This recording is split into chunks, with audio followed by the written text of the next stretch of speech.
Okay,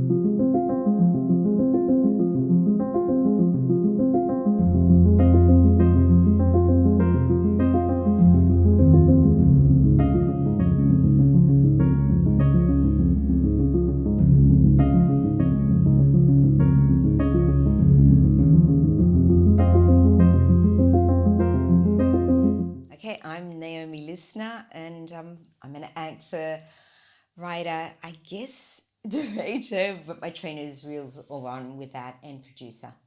I don't know if it's film so much at first that I wanted to get into. I started acting when I was really young, and so I did that, I guess, until in my 20s, and then I did the, time off, married, kids, blah, blah, blah. What happens, women my age, I've been alive since dinosaurs walked the earth. And I don't know, so I took all this time out, and then when my marriage started to, let's say, not go in the right direction, I think I fell into filmmaking. It found me. I was in a play called Beyond the Barriers, and Derek Erskine came to watch me in it and liked what he saw and cast me in something that he did, that he's making. And we just got talking, and I told him that I started to write. For the first time, I'd finished writing a script because when you're going through divorce, I think that you just need to do something to take you away from everything. And working with him and watching him work, I thought, I want to have a go at that. So I just thought, I'm going to start off small, and I wrote my first film and cast it and filmed it, and I think that's started the ball rolling. The first film that I ever made was called Hannah Rosenthal, and that was in 2018. Hannah is intellectually challenged. The backstory is her father was, a famous photographer, and he passed away. And Hannah couldn't really, had watched him work with models, and she was limited in what she could do, and she became a life model. And she's from a traditional Jewish family, which isn't really a traditional job.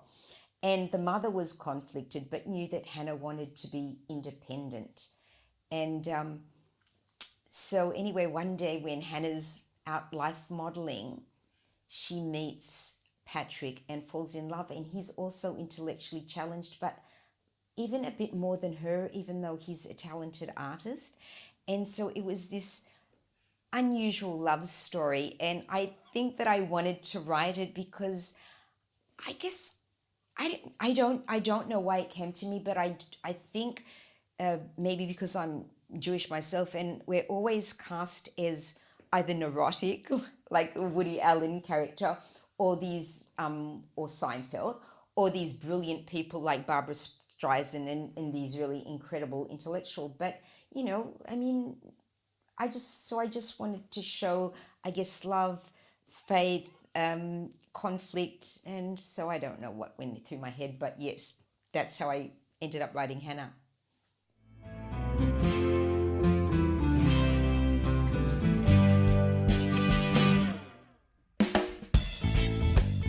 Say that I need to be safe. That's just like you, a rainbow. Say with me, the dip got his way. You think kind of like a rainbow. Praying. Do you like Patrick? How you think you know? Words you are saying. So you think that you can tell us how to live our life. I don't want to be Jewish if I can't have Patrick. I love you, Hannah.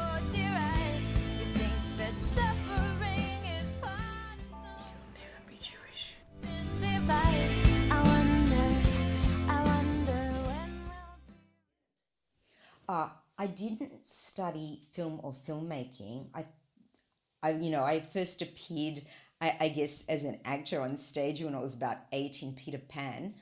So I've always really, acted and performed. And the filmmaking, the writing I fell into, and I love it. And to be honest, I didn't know if I was any good, because you don't know if you're good at anything till you try it. And so I wrote this feature, my first feature, called Apparently So. And I just remember writing it and thinking, I think it's good. I showed it to my son, and he said, "Oh yeah, he liked it." And he's really, he tells it like it is. If he thinks that I'm not doing well at something, he will tell me. We're pretty out there in our family. Anyway, I sent it over to LA, and it, became a semi-finalist in a film festival there. And I thought, okay, just keep down that road. And the filmmaking, I guess being on other people's set and wanting to tell my own stories. And also, being on the wrong side of 50, yes, and I will say my age, even though in LA they told me, don't tell them your age, Naomi, I don't care. I hate all that fakeness. There you go. I just know that if I sit there waiting for the phone to ring, I will be frustrated. Adjectives will come out of my mouth that won't be pretty. I don't want that. I don't want to have to wait on other people. I just figured if I do my own work, whether it succeeds, where it doesn't succeed, if I keep throwing mud at the wall, something will stick. What is the vision that I bring into my work? I think for me is honesty. I like honesty in people that I meet, and I like to present myself like that, and I like to show people's vulnerable side and the rawness. And in life, everybody tries to hide their flaws. I've got a million. I've got a million. I can go blank in the middle of a sentence, as you've clearly, seen today. It's just, and I like to bring that to the screen. And I also like looking at real people. And if whatever people want to do to their faces, that's fine. But for me, I prefer watching real faces. And when I watch a movie that shows the heart and integrity and the faces like that, for me, it kind of takes away from the honesty. So yeah, that's what I want to bring, realness. What is my favorite film that I've made so far, and why? That's difficult, because as a director, I've only made 2 short films, and I love them equally. However, I am working as a producer on something at the moment, and I co-wrote with Derek Erskine and Cassandra Leopold the feature Tracy, and I think it was the first time I've ever written a psychological thriller, just a segment of it. But it was the first time I'd really heard actors saying the words that I've written. So I think that's always going to be dear to my heart. At the moment, I'm producer and actor on a feature that I didn't write, but it's called Heart of Fury, and it's based on the last 3 years of Lord Byron's life and the Greek War of Independence. And we're actually going back to filming because we had to stop, like everyone else, from COVID. And it will be finished this year, which includes all editing and so all post, because it's been, while we had downtime for COVID, Derek was editing, so looking forward to doing that. Three directors that inspire me. I would have to say Ava DuVernay, who is amazing, and I think she was the first African American to win an Oscar. She did Selma. She's incredible, and she didn't start off as a director, but her work is phenomenal, and she's got, she's now getting these huge budgets for action movies, so I love that. I have to Steven Spielberg's always going to be on my list. He's amazing, and his characters, I don't know, he gets to the heart of everything, and he's always been a favorite of mine. Oh, and the third would probably be Jennifer Kent. It'd be really nice to work with an Australian director. And she puts a really interesting take on horrors. So, yeah, it would be lovely. So, if you're listening, Jennifer. Okay, 3 films that inspire me. Well, I always fall in love with films that show the heart of a person. To Kill a Mockingbird. I know it's old, but it's a classic, and I love the line that the character, the Jeff, the Gregory Peck character says is Atticus Finch. Never judge a person unless you walk in his shoes. I think that is amazing, and I love it. This one's a bit left of centre, Coming Home, which is with John Voight, who I have to say don't like his politics, but that's a whole other issue. And Jane Fonda, and I love it because it's about the Vietnam War, and it's a different take on it. You know, he comes back as a quadriplegic, and her husband was serving, and he kind of comes back angry, and the war's changed him, and it's just I just remember being, I think, maybe about 18 when I saw it, but I just remember it had a huge impact on me, and I'll never forget it. And strangely enough, On Golden Pond, again, I love the relationship between Henry Fonda and Jane Fonda, and it's so heartfelt, so I tend to go for movies where you can see the heart, and I love directors who show that. And really, it was really hard to name 3 directors because really there are just so many that I admire and that I would love to work with.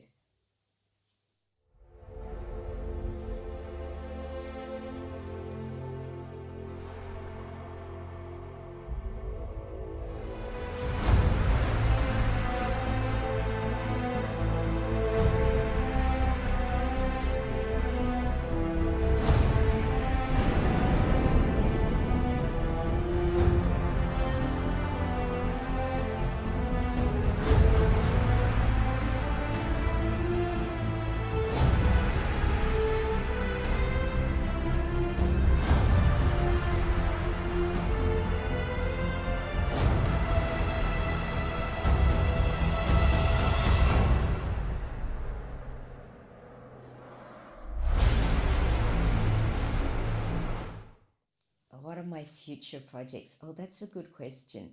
Um, well, while we're talking about skinniness, sorry, Don, but Don Bridges, who was the villain in L'Chaim, my second short film that I wrote and directed, he is, he's like me. We can tuck away food, and he's got hollow legs, and so we both make these jokes about it. And I said to him, wouldn't it be great if if I write something about us being homeless? Because I mean, because yeah, I just said because we really both look like we're underfed, so there's a big start for it.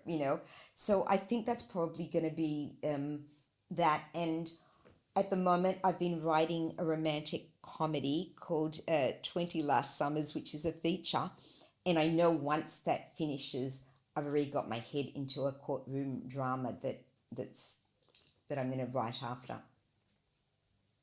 Workaholic. Okay, well, what is the biggest challenge that I see facing the Australian film industry? Well, I'd probably be a few things. One would be funding. Funding is a nightmare for everyone, but if you're an independent like me, I'm invisible. I'm literally invisible. It doesn't matter. And I'm not saying this to pat myself on the back, but I'm pretty close to 50 international awards, and it means jack shit when you go for funding. They do not care. And it doesn't matter if if you're well known and you've had 1,000 flops, they will look at you before they will look at them before they will look at me. So I think funding, and then as an actor, being a woman in her 50s, men, they seem to be more acceptable of it. And also I've been told, which really annoys me, that I don't look like the standard woman because of my thinness. And I mean, what am I supposed to do about that? I am what I am. Like me, love, like me, hate me. I am what I am. But I know my male counterpart friends who are actors don't, don't cop that. Oh, the biggest challenge I have encountered in a film, um, I think probably is getting over. I mean, I was really confident as a kid, and I have a lot of bravado, and people who don't know me think that I'm really confident. But it's just show there is a part of me that is incredibly insecure and that never feels like I'm good enough.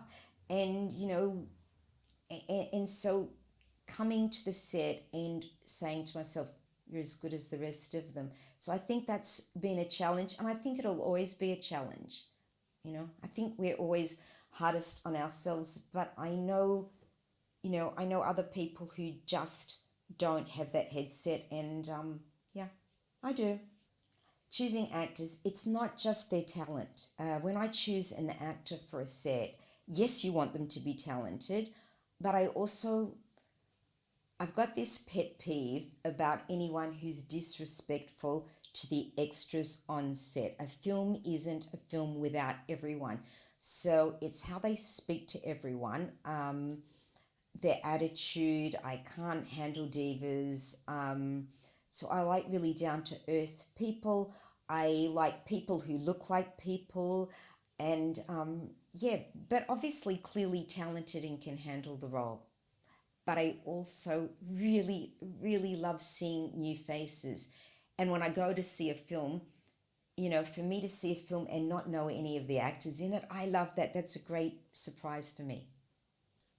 Oh, do I believe in giving unknown actors a chance? Yes, yes, yes, yes. And I wish more people did. And I wish that, the industry here and the people that, give money, the grants, just said, we don't need a star. I mean, look at Slumdog Millionaire.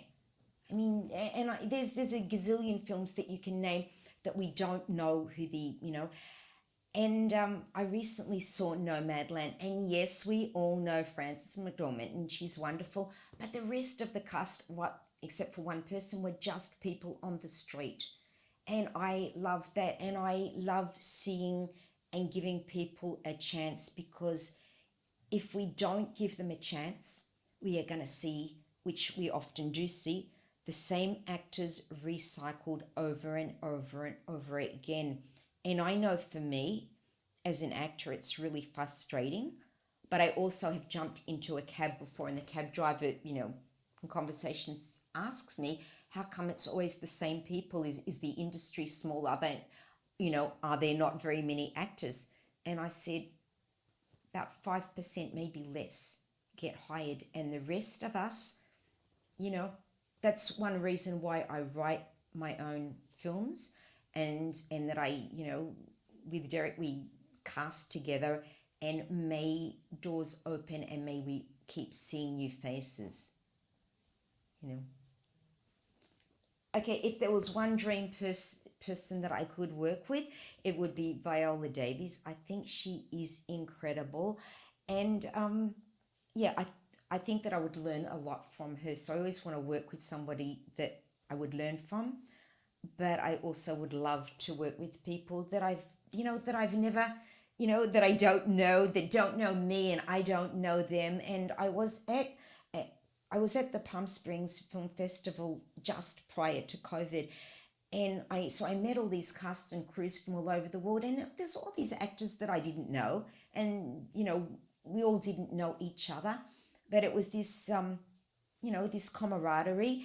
And I thought I would love to, and I saw these films from, all parts of the world, from India, from Pakistan, from Israel, from Spain. And I would love to work with some of these actors. They don't always have to be a celebrity. They just have to be, interesting and great at what they do. And I think, for me, I always love working with people that have a big heart. Well, do I believe my career should be local or making the trip to Hollywood? I believe it should be apart from making my own, work, it's whoever hires me. And clearly, it's interesting that you ask me that question, because while we're saying this, and I hope this changes, because it does upset me, and maybe it shouldn't, but it does.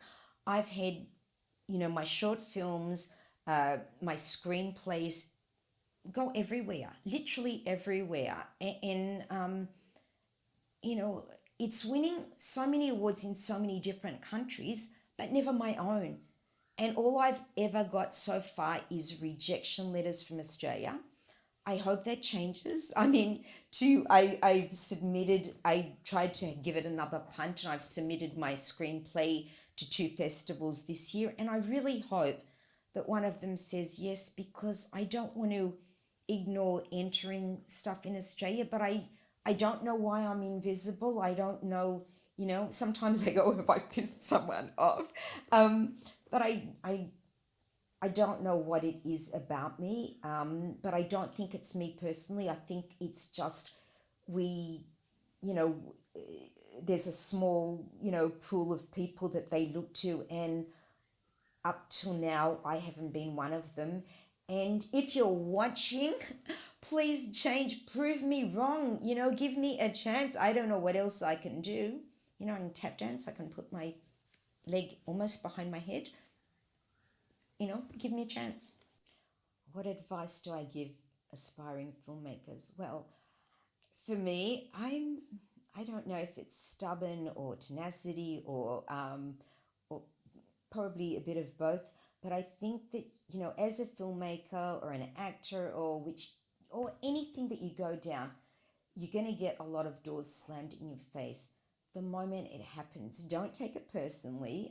We all do to a degree, but just go, I'm going to go through the window, and just keep going. Just don't stop. And no, a no today might be a yes tomorrow. So don't let that get into your head.